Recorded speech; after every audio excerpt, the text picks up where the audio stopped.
Welcome to my dojo. This is Kung Fu Pizza Party, and I'm your host, Brandon Knight. And yes, producer Cooper is here next to me, trying to tickle me, trying to use his own style of tickle fu to bring me down and take over the show. We got a fun episode for you all here today. Topical conversation spinning off from the last time he was here. Christian Ashley is back. We're pitching our own Kung Fu horror movies in today's episode. Last time on the show, we were reviewing The Legend of the Seven Golden Vampires, and we got all sidetracked on how in the world do you even try to capture a vampire. So we're gonna see what other fun horror movie, Kung Fu movie ideas we've got here today. But Christian, welcome back. I feel like I just saw you. Oh yeah, wasn't that long ago.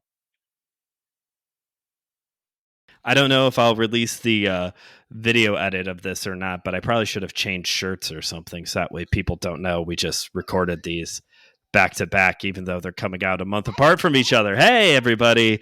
Welcome to Behind the Curtain. So, Christian, I didn't give you a lot of ground rules here because it's more fun just to let our imaginations run wild.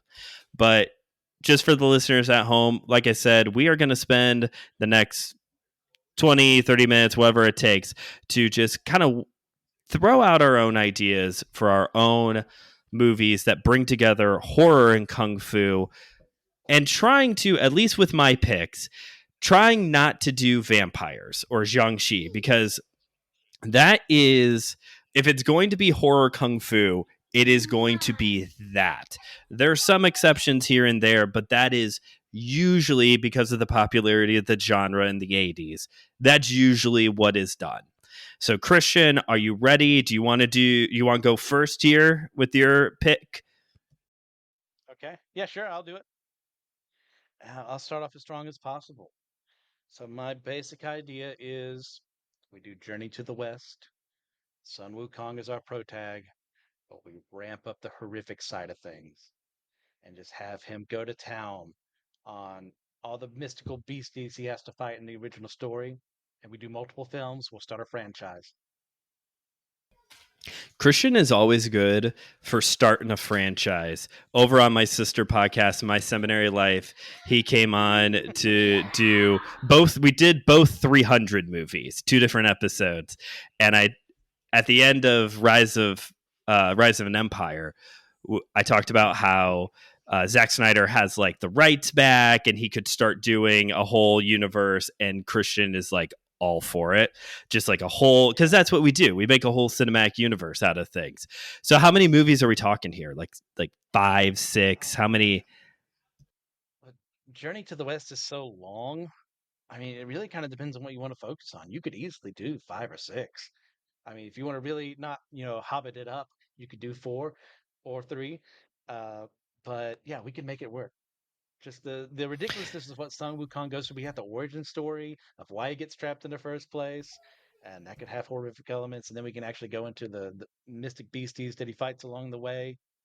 Yeah, we've got plenty of films to make from this. Another one, this isn't one of my picks, but another one that we could probably stretch into like easily a whole entire streaming series, but maybe a couple films, Seven Samurai, because that movie is so dang long. I feel like you could really expand things on top of that. You know what I mean? Yeah. Oh no, that'd be great. We'd absolutely ruin it. We'd absolutely ruin an absolute classic, but I mean, that's more my forte than Chinese mythology because I know a little more about yokai and the like from Japan, from that side of things. So I'd be a better writer for that. I mean, this would force me to do more work, and I'm not opposed to that, to do Sun Wukong. But yeah, Japanese mythology and folklore, I'm down for it. Well, maybe I should throw you my first pick because it actually is samurai. So when it comes to horror, I'm a big slasher fan. I like slasher movies. I have 2 horror movie ideas I want to pitch, and both of them are slashers. And for this one, it is set in that like feudal Japan during the time of the samurai, and you have basically a samurai serial killer. Not that it's someone going around killing samurai, but it is a ronin going around terrorizing villages, kind of doing more like random acts of violence than like specific targeting or anything like that. The current village has to go find a samurai to track down this ronin. He ends up killing. He ends up killing that serial killer Ronin. But the twist in the horror movie part is that this is actually a. It's kind of like Highlander, where there can only be one. Basically, if you kill this guy, you have to become the next one. This is maybe you could even add a layer of like these are samurai who will not do the ceremonial suicide harikiri on themselves, so instead they choose this path to lead to their death. And that the best part about that, because this came up in the review of Legend of the Seven Golden Vampires, now you don't have to contrive a way to bring the bad guy back. You've created a legacy character for the next 19 sequels. Not that it's that good of an idea, but it's a horror movie. It has to have a minimum of 6. I mean, like these are perfect for a low budget film. Film for like $10 to $15 million and make a return investment of like 50 to 75, and a franchise just keeps going and going. Like, no, I love the idea, especially. I mean, because the idea, just in general with the revenge, getting away from the goofiness of what we discussed, of how it propagates itself and keeps going. And like, yeah, maybe you just want this samurai dead until you realize what it's going to cost you. And is revenge worth it? Is it worth becoming the thing you just tried to destroy? I like the idea behind that because your protagonists can be way different for each of these different films, and like what their motivations are for going after our vengeful samurai revenant. By the way, Christian is an author. He's a podcaster and an author. So if he's like, if his creative juices are starting to go on an idea, I'm going to trust him on it. I also really like this idea because rather than, the stereotypical horror movie trope of the sequel is the first one, but again, now you're forced to try to come up with a way. Now the viewer knows, okay, when the protagonist kills the bad guy, they have to become the bad guy. So now you have to do that part differently in every movie rather than, okay, how are we going to kill the bad guy in this one? Yes. I mean, it's way different than just having your Jason Voorhees and Mike Myers coming back because it's going to be different every single film, unless our protagonist fails at some point in time and the killer from that film stays on to the next one. That's also a possibility. We can write the rules on this one. That's the other exciting thing is that I don't know of a horror franchise that actually has gone this route. I mean, technically, Ghostface is a legacy character, but Yeah. but You don't kill Ghostface even at that, Ghostface. right? That's the big twist. I'm glad it works. What other? Do you have any other ideas? Let me hear some more from you. I mean, if we're opening up to both of these, uh, China and Japan, I mean, I got plenty because I mean, just yokai Okay. in general are very fascinating. But you've got your kitsune, and they are your nine-tailed fox, kind of trickster spirits. So you can have a film where they serve as kind of our Michael Myers or what have you, our slasher, and that maybe someone stumbles onto one of their shrines and messes it up. I mean, it could be really any yokai if you really wanted it to, but that's a more recognizable one. And they're known for shape shifting to other people, so there'd be that huge paranoia as well, being like, okay, we're organizing the plan to kill this thing, but is it in the room with us right now? You know, Tanaka over there Gotcha. just left I the room love to go to the that. bathroom. Did he come back, or was it the kitsune? That I like. That throws like a whole. Yeah. I'm not as familiar. Like, I researched the Jiangxi for Rigor Mortis and Legend of the Seven Golden Vampires. Outside of that, I'm not as familiar with Asian folklore. So I really like the shape shifting element. I think that could add a very unique element to really any kind of like horror movie, martial art horror movie um, kind of feature. Interesting. I like that. Is there any other of Yeah, I those do. creatures that you're like that you would really like to see? I mean, there's also the idea of not even just setting it up as the creature as the enemy. It's more the enemy and the fact that you need something from it. So there's plenty of things you can go with. The Chinese phoenix. You can go with or one of the many different forms of dragons that they have, and like you need a special scale from it. It's the only way to heal, your mother's illness or your brother's on his deathbed or something, and you organize a group of people to go fight against it.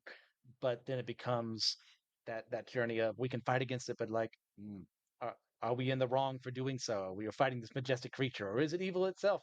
Like, there's plenty of things you can go that route of.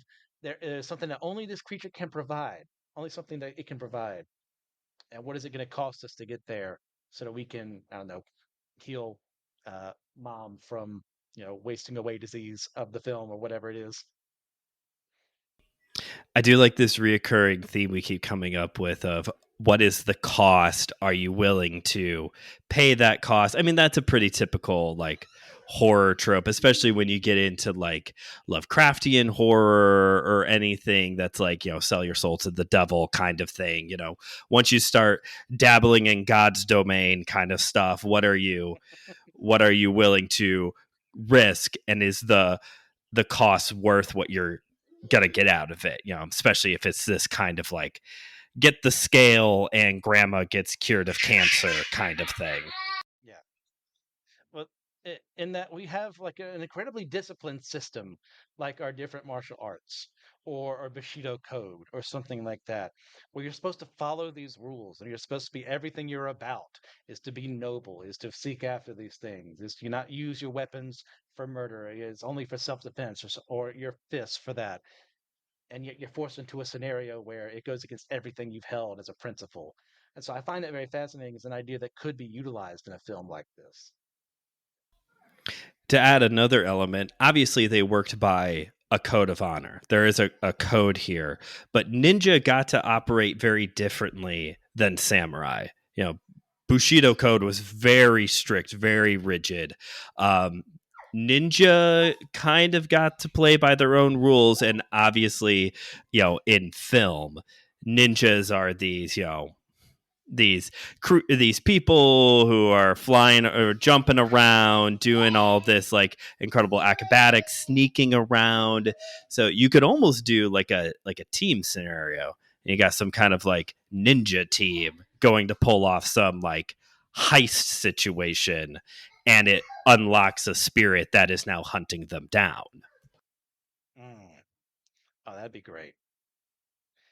Then, of course, there's always a possession film of sorts where maybe an old master is killed on his deathbed, or uh, a young student is killed before they could be in their prime, and they come back to possess someone else and achieve what they couldn't in their past life. And that being like the premise of, well, why weren't they able to do it? What caused them to be unable to reach the pinnacle of where they wanted to be? Or are they seeking former glories by possessing someone else? I like that possessing someone else to achieve your former glory that you didn't get element. I really like that because then you could do everybody's favorite, some kind of game of death style, like fighting various different opponents tournament thing.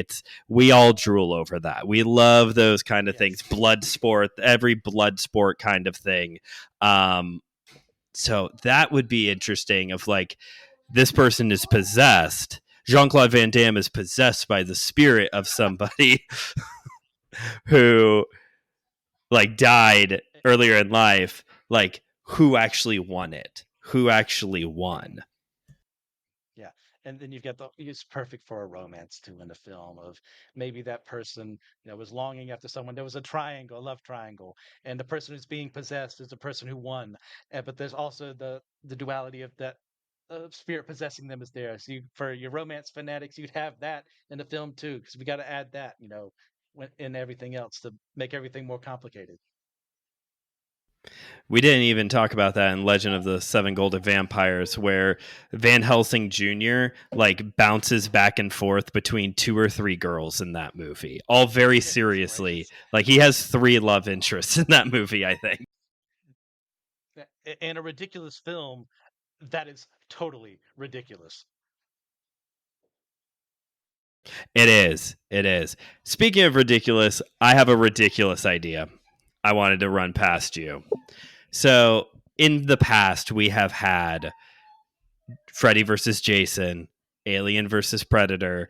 There's a rumor we're going to be getting Chucky versus Michael Myers. I don't know who asked for that one, but apparently that's a rumor. So here's the That's the high century, like literally. here's the high level pitch. Established slasher character versus established martial art character. So I've got a couple. This one is the one I like the most because I think it works. It would have to be kind of like a spin-off from the main plot. Ghostface versus Jackie Chan and Chris Tucker, they're Rush Hour characters. And I think it could work. Okay. Because you've got the comedic element in both, right? You have the comedic element, and maybe the contrived way to make this work is I can't think of the actress's name, but she's in Scream 4. She's the FBI agent in 6. Okay, the blonde. Hayden Panettiere. Can't think. Yeah, maybe she's got a tip that Ghostface is coming back. They've already got Sidney Prescott and Jenna Ortega hidden away. And she goes to Jackie Chan and Chris Tucker to help her stop this new Ghostface before he or she gets going. Yeah. Oh, this is ripe for a ton of things can happen here because Jackie Chan's probably never watched a horror film in his life, and then Ghostface's whole shtick is revolving around that. Whoever's under the mask, they care about horror movies, so calling him would be like one of the most awkward moments of all time because he's not going to know what they're talking about. Then you'd have Chris Tucker, who probably has seen more of these films, and he probably knows what happens to the African Americans in those films, so he's probably worried about his own status. Is he going to make it out of this film alive? And their interactions with Hayden Panettiere's character, whose name escapes me at the moment from Scream, uh, just the interactions between there would be a ton of fun, and of course there'd probably be a scene where one of the ghost faces, because there's always more than one for the most part, Of course, confronts there has to be and more than just one. yeah, just gets his butt handed to him. Like he's being all intimidating, he's coming at him with the knife, and he just beats the hell out of him. I would love that. And I know what would be a great visual and something that I don't think has happened in a Scream movie yet is that Jackie Chan, one of his well-known things is fighting with jackets, people coming at him and he's whipping jackets around and taking it off. He could disrobe Ghostface. Like one of the Ghostface could come at him, and by the end of the fight, the person's just standing there with the mask on. The robe is somehow gone. Yes. Oh, that'd be perfect. Because Ghostface has always been one of those characters, regardless of who's playing him, where he trips over himself, or like comical things happen. Like to have that in a comedy makes perfect sense. If we're combining our two franchises here. Yeah, if we're gonna, I of all the ones I've got three. I've got three in total, and of the three, this is the only one that really works. Number two does not work now. It could have worked in the 90s.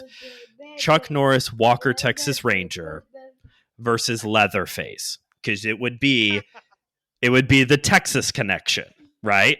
It could work. It's the Texas connection. I do not want to see Chuck Norris now in this movie. Well, unfortunately, he's aged a little bit. So, but yeah, in the '90s, that'd be perfect. Because Texas Chainsaw was just one of those franchises that never really got going in certain respects compared, to like a Friday the 13th. So, like to have that crossover, I think you have an effective hero to face off against Leatherface and his messed up family. So, yeah, I think that could work in the '90s, like you said. And it would be such a dichotomy. I think that's the word I'm looking for, compared to the show Walker Texas Ranger.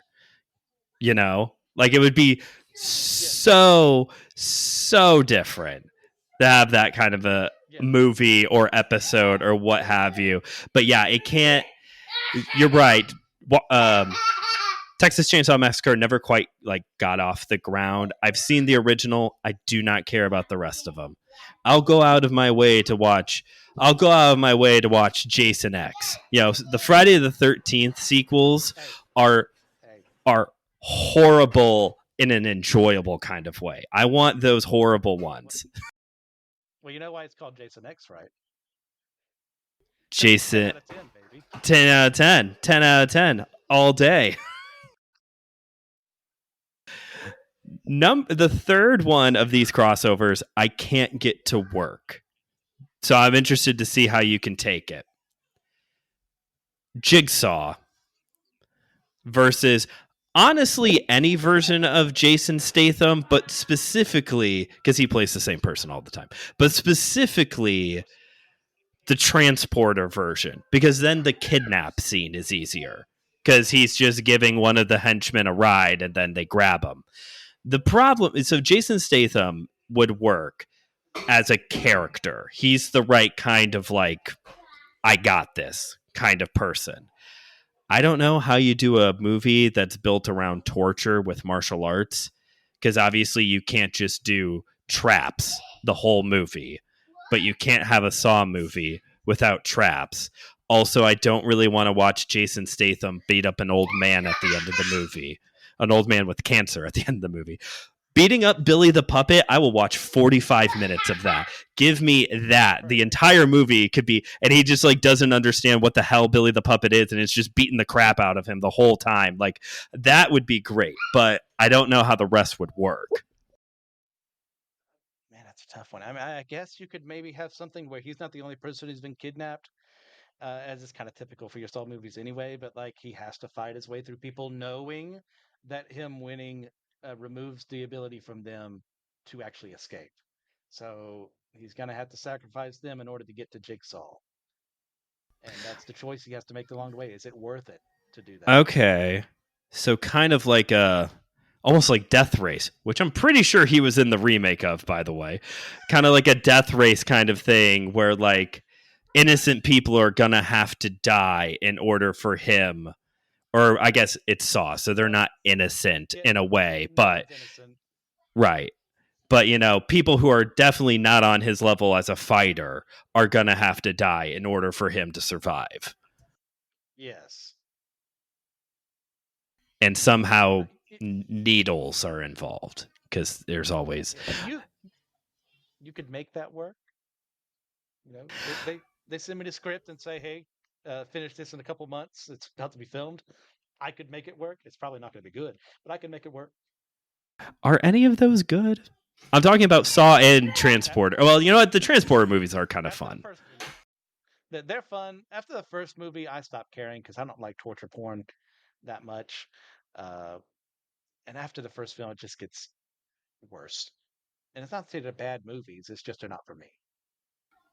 Yeah, I saw the trailer recently for the original Saw. Like one of those nights when I'm just scrolling on a streaming service and the original trailer started playing, and I was like, "Oh my gosh, we were terrified by this." Not to downplay because obviously those movies are pretty brutal, but like the quality of the film, it's an early 2000s film. It like very shows and kind of like takes you out of it a little bit now. But yeah, the whole torture porn thing is not really for me either, but I thought those characters made sense together. Yeah, yeah, we can make it work. Are there any others, either of these like franchise smash ups or any other horror folklore you would want to maybe bring together? Or is it time to start bringing this episode in for a landing? Can we make a Gremlins film? We got the Mogwai there. Their interpretation of Mogwai. Oh my gosh, So that makes so much sense. I don't know what happens. I just had the thought off the beaten path. But yeah, we could make that work. And absolutely, because that's like everybody's thing now is taking innocent childhood things that we love and making Winnie the Pooh blood and honey out of it. Like you could totally do like an over the top, very violent horror Gremlins kind of film. I'll be mad at you, but yeah, you could do that. I will say the second of the Blood and Honeys is better. That doesn't make it good, but it's better than the first one. I Make have it a 1 out of 10. I have never seen those. Don't appeal to me. Those like childhood movies that there's one there's one of Mickey now, like a Steamboat Mickey thing. I haven't That seen was that like one yet. that one didn't look too bad, but It's the bio fascination of it that makes me go, okay, I'll try it out. Gotcha. I know before this was cool, someone did one of the Banana Splits from the 70s, that TV show, because they couldn't get the rights to Five Nights at Freddy's. Which also wasn't too bad. I've seen a Five Nights at Freddy's movie, and I'm not a fan of the video games by any stretch of the imagination, but it was okay as a film. I need to see Banana Splits too. That's on my list. That one I will watch. The Five Nights at Freddy's. That one I might check out because that's a Blumhouse, and those are usually a slam dunk anyway. So, which by the way, this episode's coming out like right before Christmas. Merry Christmas, Kung Fu Pizza Party listeners. We do have I don't have my schedule in front of me right now, but if I remember correctly, next week's episode is going to be a martial art Christmas movie. Those do exist, so we got that for you. Or maybe it was last week. I don't remember. My schedule's not in front of me, but I think it's next week's episode. So I'll make it up to you then, and I promise, listeners, we're done with the martial arts stuff, or not the martial arts stuff. We're done with the horror stuff for a while now. I know I've been stretching this out a little bit, but we'll be moving on to other things, especially into the new year, because there's a certain very beloved karate franchise getting a new movie in 2025, and maybe I should talk about all of the movies, including the crappy ones. So. All right. I think it'll be a great one. Well, Christian, that's about all the time we got for today's episode. Thank you again for dropping in. If you want to check out any of Christian's podcasts, you can check out the description of this episode because it's got all the links to all of the Anazao Ministries Podcast Network shows. This has been Kung Fu Pizza Party, and I'm your host, Brandon Knight, reminding you as always that